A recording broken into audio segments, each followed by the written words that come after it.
분노와 절망 속에서도 희망을 선택해 주신 여러분께 감사드린다. 조직 흑색 선거가 세차게 들어오고 있지만 이 파고 넘어 물거품으로 만들겠다고 다짐을 밝히기도 했습니다. 원래 여론조사 오늘과 내일 진행 예정이었습니다만 하루 만에 이 조사가 끝났습니다. 아마 그만큼 이 야권 단일화에 대한 서울 시민들의 관심이 높았던 게 아닌가 싶기도 한데요.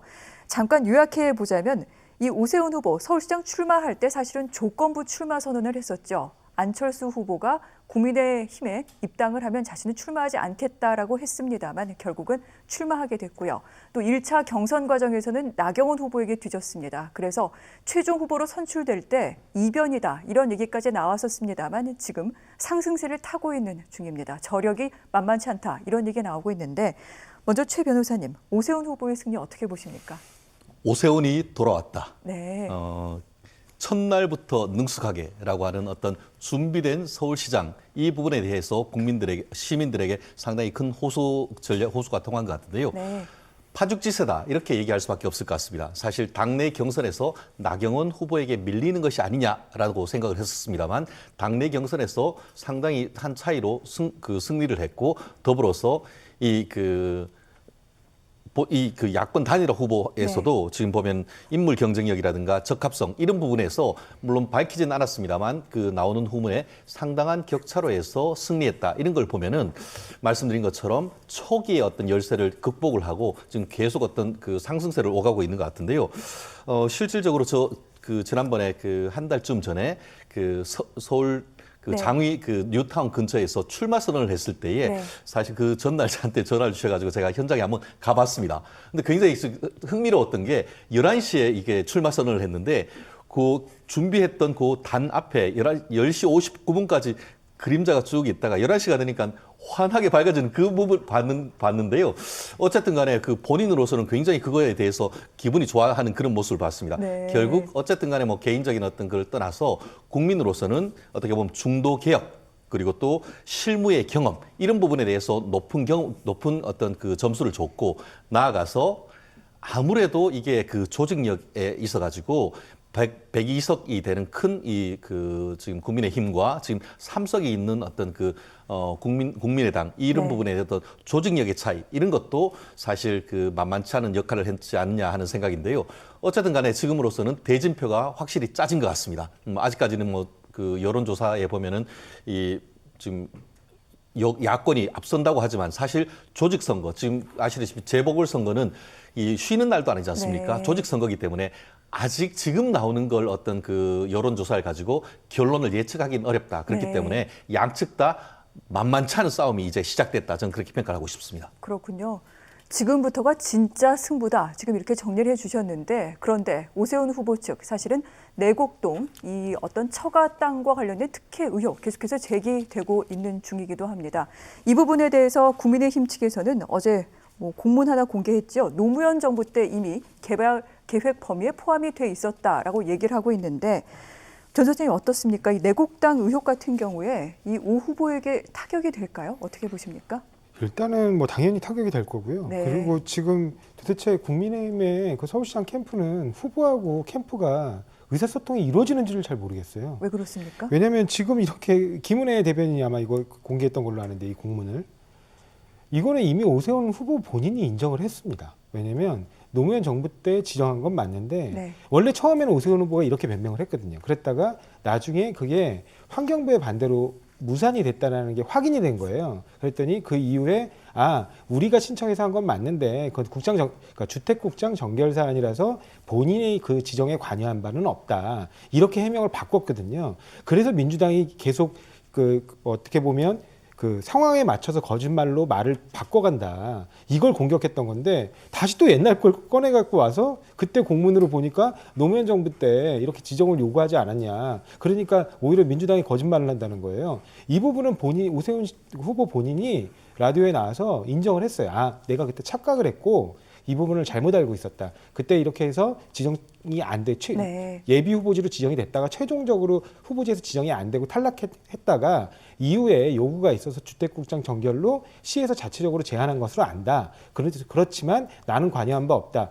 과거에 내가 했던 해명은 내가 좀 착오로 잘못 알았던 것이다라고 인정했던 건데 그런 것까지도 이렇게 지금 말을 바꾸고 계속 우리가 공문을 내니까 그쪽도 공문을 맞춰서 내야 된다고 생각했는지 그러는 것 같아요. 그러니까 이런 상황만 보더라도 네. 이게 얼마나 휘발성이 있고 중요한 문제인지를 본인들도 아는 것 같습니다. 왜냐하면 이 땅의 경우에는 실제로 이 땅이 원래는 매각이 안 돼가지고 그때 당시에는 한 시가 한 30만 원대에 불과했던 땅이었다가 이게 후보지로 지정되면서 올랐다가 최종 후보지로 확정되면서 굉장히 많이 올라요. 그래서 나중에는 한 4-5배 이상 오르거든요. 네. 그리고 지금도 보면 알아요. 지금도 거기 후보지에서 제외돼가지고 여전히 그린벨트로 남아있는 땅들이 있습니다. 그 땅들은 시가 한 100만 원 정도밖에 안 됩니다. 이분은 200만 원이 넘게 보상받았거든요. 그러니까 이미 2배 이상을 현재 시점에 봐도. 근데 그때는 한 10년 전이니까 오히려 훨씬 더 그 화폐 가치가 낮았을 때, 그러니까 높았을 때 아닙니까?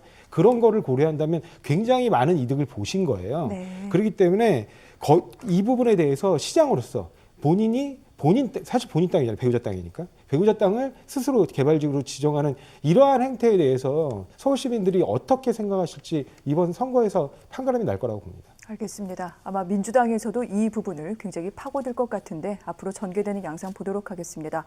안철수 후보 얘기도 좀 해보도록 할까요? 국민의당 안철수 후보 다음을 기약하게 됐는데 2시에 기자회견을 열어 이 같은 내용을 밝혔습니다. 자신은 졌지만 이 과정을 보면서 한국 정치 바뀔 수 있다는 희망을 보셨을 것이라고 확신을 한다. 자신의 도전은 멈추지만 꿈과 각오는 바뀌지 않을 것이다 라고 얘기를 했습니다. 옷깃도 여미고 신발끈도 다시 매겠다 이런 얘기 하기도 했는데 정치를 계속하겠다는 그런 뜻을 내비친 거라고 할 수 있겠죠. 하지만 과연 다음이 있을까요? 앞으로 정치 인생에 이번 타격이 되지 않을까 그런 생각도 드는데 조 변호사님 어떻습니까? 일단은 우리 사회가 그 정치권에 대해서 국민들이 많은 불신을 갖고 있는 거는 뭐 인정을 해야겠죠. 그리고 네. 정치권도 그 부분에 대해서 국민의 요구에 응답해서 많은 부분에서 변화를 해야 됩니다. 그렇지만 정치라는 거는 기본적으로 굉장히 많은 부분에서 그리고 많은 영역에서 공적 관심사에 관해 깊이 있는 연구와 논의, 그다음에 고민들이 있어야 되거든요. 근데 이른바 이런 안철수 후보 같은 제3 후보들이 가끔가다 이렇게 한 명씩 꼭 등장을 합니다. 이건 기성 정치권 불신에 대한 국민들의 표현이겠죠. 네. 그러니까 그렇지만 이런 분들이 대부분 성공할 수 없는 이유가 정치라는 거는 어떤 특정한 분야에서 굉장히 뛰어난 실력을 보였던 분이 하는 게 아니라 굉장히 광범위한 분야에서 굉장히 많은 토대를 가지고 굉장히 많은 사람들이 함께 이뤄가는 작업입니다. 근데 그런 작업에서 이렇게 한두 사람이 굉장히 뛰어난 성과를 보인다고 해서 새로 정당을 만들어낼 수 있는 게 아니거든요. 지금 그 주요 정당이라고 할 수 있는 민주당과 네. 국민의힘도 그 역사적 전통을 보면 굉장히 긴 정당들이에요. 그러니까 그러면서 굉장히 그 오랫동안 쌓여왔던 그 인적 노하우, 그다음에 어떤 그 네트워크적인 노하우, 네. 그리고 물적 노하우 이런 것, 그러니까 물적 토대 이런 것들이 다 결합이 된 상태거든요. 그래서 때로는 그 국민들로부터 그 지탄을 받고 때로는 실수하는 문제 때문에 국민들에게 외면도 받지만 그게 갑자기 그런 토대가 갑자기 사라지거나 그래서 또 갑자기 어떤 새로운 누군가의 인물에 의해서 새로 만들 수 있는 게 아니라는 점을 이번 이 후보를 보면서 다시 확인했다고 보고요. 네. 앞으로 그러니까 정치가 이런 분의 등장이 더 이상 이루어지지 않도록 정치권 스스로가 많은 반성을 해야 되겠다. 그래서 정말 이 정치권 내에서 네. 차분하게 정치적 교육을 받고 그래서 단계별로 올라간 그래서 이른바 훈련된 정치인들이 제대로 된 정치를 좀 하는 그런 좀 이렇게 그 정치권의 네. 변화도 있어야 되지 않는가 그런 생각도 좀 들게 됩니다. 그렇군요. 기존 정치권이 반성할 필요가 있다 이렇게 말씀을 해주셨는데 아마 국민 여러분께서 궁금하신 지점 여기일 것 같습니다. 이제 단일화됐으면 함께 선거운동 열심히 하는 건가 정말 열과 성을 다해서 상대편을 도와주게 될까 이 부분 하나 있고요. 안철수 후보 같은 경우에는 자신이 서울시장 단일화 후보로 당선되고 난 뒤에 더 큰 그림을 얘기했던 바 있습니다. 이와 같은 양상은 어떻게 전개가 될까요? 그렇습니다. 사실 그 정치는 대화와 타협의 산물 아니겠습니까? 네. 지금 야권 단일을 하면서 당대당 통합을 약속을 했습니다. 특히 지금 안철수 후보 같은 경우에는 본인이 후보가 되건 아니건 이 당대당 통합은 그대로 진행하겠다라고 네. 얘기를 했고 나아가서 당선이 오 후보가 누구나 당선되면은 시정을 공동 운영하겠다 이렇게 서로 약속을 했습니다. 그것이 물론 이어질지에 대해서는 좀 더 어떤 식으로 이어질지에 대해서는 봐야 되겠습니다만 말씀드린 것처럼 한 사람의 승리가 아니고 결국은 윈윈이 되는 쪽으로 가는 것이 정권 교체를 위한 도움이 된 것이다라고 아마 오 후보님도 그렇게 생각하고 지금 안철수 후보도 동일하게 생각할 겁니다. 나아가서 아까 그 안 후보님 같은 경우에는 새로운 정치로 대한민국을 바꾸려는 그런 의지는 그대로다라고 얘기를 하고 있고 졌지만 원칙 있게 졌다 이렇게 얘기를 했습니다. 그렇다는 점에서 나름대로 어쨌든 깨끗하게 승복을 하고 다시 또 시정을 공동으로 네. 하고 또 나아가서는 이 국민의힘과 국민의당이 합당을 할 경우에는 결국 서울시장 후보는 됐지 않습니다만 차기의 대권을 바라볼 수 있는 계기를 마련했다. 물론 아까 뭐 조 변호사님이 그 어떻게 기업에 하던 사람이 또 이렇게 하냐 비판적으로 얘기했습니다만 아시다시피 안 후보님 같은 경우에는 벌써 정치권에 들어온 게 10년이 넘었습니다. 그렇기 때문에 그만큼 어떤 내공도 많이 쌓였고 그분이 야권의 후보에 들어옴으로써 상당히 혁신적이고 새 정치에 대한 어떤 새바람을 일으킬 수 있는 그런 부분이 충분하기 때문에 물론 최종적인 대권 후보가 되는 것은 본인의 역량과 시대 정신이 있어야 되겠습니다만 졌지만 결코 진 것이 아니다. 네. 오히려 더 큰 교두보를 오세훈 후보가 지금 정권 어떤 교체를 위한 교두보를 만들었다라고 한다고 하면 그 교두보를 같이 발을 디뎠다. 저는 그렇게 평가를 하고 싶습니다. 근데 제가 아까 말씀드린 것처럼 이 정치라는 거는 세력 대 세력 간의 어떤 권력, 그 권력이 꼭 그 사람들의 권력 쟁취욕이 아니라 국민들한테 어떻게 하면 이렇게 권력을 행사할 것인지 고민하면서 그 권력을 쟁취하는 작업이거든요. 근데 그러니까 오세훈 후보 본인의 말을 빌자면 안철수 그 후보가 몸담고 있는 국민의당은 안철수 사당이라는 표현을 썼어요. 그러니까 그 한 사람의 어떤 독불장구식 네. 예를 들면 기업가의 어떤 오너십 마인드로 사실은 정당을 운영해 왔던 분이라 과연 국민의당하고 합당이라면 일정 이런 부분이 뭐 역할이 있을 수 있겠지만 뭐 정부의 뭐 예를 들면 서울시장 정부의 공동 운영이라든가 이러면 이건 그냥 안철수 후보와 같이 하겠다는 것인지 그건 좀 불분명한 것 같아요. 왜냐하면 사실은 그 기반이나 물적 토대 뭐 내지는 그 인물 네. 이런 부분들에서 과연 세력 대 세력의 결합이라고 할 수 있는지 정말 의문이거든요. 그냥 사실 안철수 네. 혼자 그분 혼자 내지는 거기에 속한 국회의원 3명 정도 더 얹어서 한 4-5분 뭐 그런 분들의 모임인 것인데 국민의힘은 굉장히 오랫동안 전통을 갖고 있는 그리고 국회의원 103석이라는 굉장히 거대 정당 아닙니까? 이 거대 정당과 과연 어떠한 형태의 연립정부를 구성하겠다는 건지 그거는 전 좀 궁금하더라고요. 기다려 보십시오. 네. 네. 그 부분에 대해서는 안철수 후보가 또 오세훈 후보 측에 질문을 던지기도 했고 답을 기다린다고 얘기한 만큼 25일에 선거운동이 시작되기 전까지는 답이 나오지 않을까 싶습니다. 정말 기다려보도록 하겠습니다. 민주당 박영선 후보 얘기를 좀 해보도록 할게요. 이제 적지는 한 명으로 줄었습니다. 오세훈 후보 이렇게 정리가 됐는데 물론 여기에 대해서 뭐 민주당과 박영선 후보 측은 사퇴왕이 선택이 됐다 이런 식으로 평가절하를 하고 있습니다만 여기도 도쿄 아파트 등 부동산 의혹이 불거지고 있습니다. 국민의힘에서는 박영선 후보 아직 안 팔린 아파트를 팔았다고 얘기했다 거짓말이다 이렇게 얘기한 가운데 박 후보 어제 유치원을 찾아가서 무상급식하겠다 이렇게 얘기하기도 했습니다. 무상급식하니까 또 떠오르는 인물이 있기도 한데 자 이러한 이슈들이 박영선 후보한테 또 어떤 영향을 미치게 될까요? 그렇습니다. 지금 아까 뭐 조 변호사님 같은 경우에는 내곡동 관련되는 오 후보의 사건이 앞으로 큰 관심을 일으킬 것이다라고 했는데 저는 조금 안타깝습니다. 그것이 한두 해 전도 아니고 15년도 전에 이 일을 가지고 와서 지금 한다는 것이 과연 그것이 국민들에게 어떤 설득력이 있을 것인지 의문이고 그 반면에 지금 박영선 후보 같은 경우에는 일본 아카사카에 있는 아파트를 팔았네 말았네라는 그런 논란 나아가서 이번 정권 최근에 들어서의 그런 LH 공사를 비롯한 지금 정부 공무원 여당 측의 투기 의혹 이런 부분이 어떤 큰 태풍이라고 한다고 하면은 네. 아까 얘기했던 그런 내곡동 그런 부분은 찻잔 속의 태풍으로 거칠 가능성이 크죠. 결국 이번 선거 같은 경우에는 큰 프레임에 봤을 때의 인물 선거라기보다는 이슈 선거.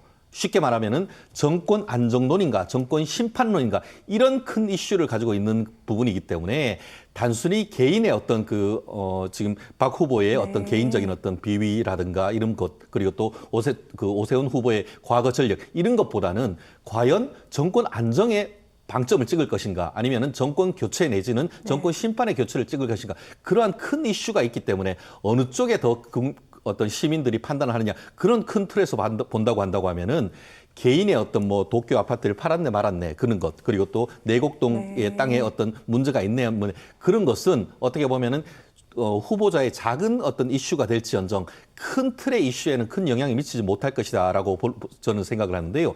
다만 그럼에도 불구하고 지금 이번 그 정부 지금 문재인 정부 들어서 지금 부동산을 잡는다, 투기 세력을 잡는다라고 했지만 부동산 투기 세력이 누구였죠?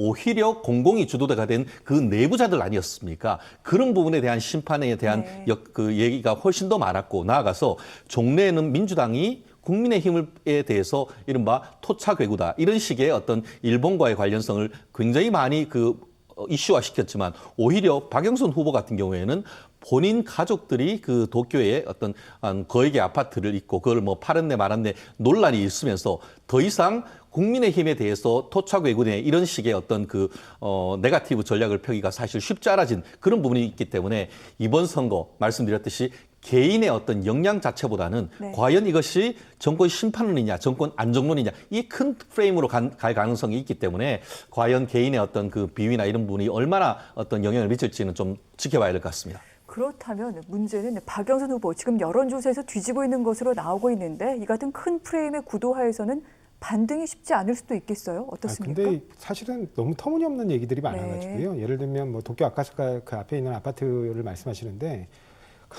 국민의힘의 홍준표 의원이 이미 인정을 했어요. 뭐냐면 박영선 후보 남편이 그때 당시 BBK 사건을 폭로하는 박영선 의원의 폭로 때문에 이제 쫓겨나가지고 결국에는 회사가 압수수색을 당하니까 그 회사를 다닐 수가 없어서 결국에는 일본으로 가서 일본의 지사장으로 있으면서 5년 이상 거기에 근무를 하면서 그때 살기 위해 구한 아파트입니다. 그 현재 거주하기 위해서.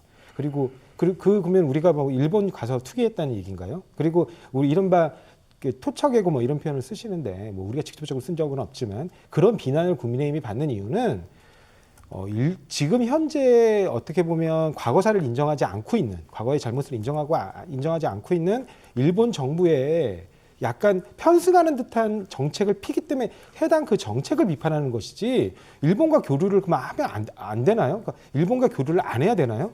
오히려 그분 같은 경우는 국내에서 국민의힘의 전신 정부의 핍박을 받고 어쩔 수 없이 일본에 쫓겨가가지고 일본에서 외화 벌어오신 분이에요. 그리고 근데 그분이 거기 보면 일본 도쿄에다가 투기를 해가지고 그러면 일본 사람들을 괴롭혔다는 겁니까? 이게 도대체 뭔 얘기를 하는지 이게 좀 이해가 안 되는 거고요. 두 번째로 지금 LH 얘기가 지금 네. 한참 한참 이슈가 되고 있고 또 그것도 최진영 변호사님도 말씀해 주셨는데 그 LH 직원들이 지금 공공정보를 이용해가지고 투기하는 의혹 때문에 국민적 공분이 굉장히 심하지 않습니까? 근데 이게 결국에는 뭡니까? 공공정보를 접할 수 있는 사람들이 공공정보를 악용한 케이스를 지금 우리가 굉장히 비난하고 그 부분에 대해서 엄벌해야 된다고 요구하고 있는 거예요. 근데 이분은 어떻습니까? 이분은 본인이 시장으로 있을 때 그 시장 본인이 가진 권한으로 자신의 땅을 지정을 했어요. 그러니까 자기 가족의 땅을 개발지구로. 그러니까 이러면서 결국엔 보상을 받아냈단 말이죠. 그러니까 이런 의혹을 받는 분이 그러면 도대체 네. LH 직원하고 뭐가 다릅니까? 그에 비해서 박영선 후보가 뭐 이런 부분에 대해서 비판할 지점이 있나요? 하나도 없습니다. 오히려 국민적으로 분노하는 사건에 이제는 시장까지 가담하게 생겼구나. 오히려 이런 부분들이 네. 서울 시민들이 정확하게 아직까지는 인식하지 못하고 있는 부분들이 계시겠지만 이제 선거운동 기간이 돌입돼가지고 이제 10여칠이 지나다 보면 이런 부분이 아주 명확하게 드러나게 될 것이고 이렇게 명확하게 드러나는 부분에 대해서 서울 시민들의 표에 의한 심판이 있을 것이라고 봅니다. 제가 사실관계를 좀 정정할 필요가 있을 것 같은데요. 두 가지 부분인 것 같습니다. 하나는 홍준표 전 대표가 사과했다는 것은 그 당시 당이 이제 BBK 관련해서 문제가 있다고 해서 수사 의뢰를 했는데 네. 그 결과 무혐의 결정 난 사실에 대해서 사과를 했는 것이지 이런 식으로 박영선 후보의 그 남편분이 쫓겨나갔다는 그런 부분에 대한 사과가 전혀 아닙니다. 아니 그 부분 내사를 했다라고 인정을 했어요. 그러니까 내사 결국 그렇기 때문에 인정을 내사하고 그에 네. 따라서 무혐의 난 것 사실 자체에 대해서 제가 말씀드렸어요. 네, 그러니까 그리고요. 말씀드렸듯이 그 무혐의 난 것 자체에 네. 대한 그 사과였다는 점. 나아가 아까 그 도쿄 아카사카에 있는 그 네. 부분에 대해서 아까 주거형이라고 했는데 지금 보면은 등기부등본이나 이런 걸 봤을 때 주거했는 기간이 과연 내내 주거를 했는가? 본인 박영선 후보의 진술에 따를 때도 네. 집을 구하고 다른 데 살았다가 결국 그것은 임대를 주고 계속 있었다. 그런 얘기가 있습니다. 그렇기 때문에 과연 이것이 팔았는지 여부, 주거용으로 살았는지 여부 그 자체에 대해서도 지금 국민의힘에서 의문을 제기하면서 그것에 대해서 박영선 후보가 속 시원하게 밝혀달라라고 얘기하고 있지만 박영선 후보 측에서는 아직까지도 이 부분에 대한 답이 없습니다. 그렇기 때문에 말씀하신 것처럼 네. 이 부분에 있어서 과연 그것이 핍박받아서 일본에 갔는 것인지 아니면 거기에서 그 많은 돈 주고 샀는 것인지 저는 개인적으로 납득하기가 좀 어렵습니다. 알겠습니다.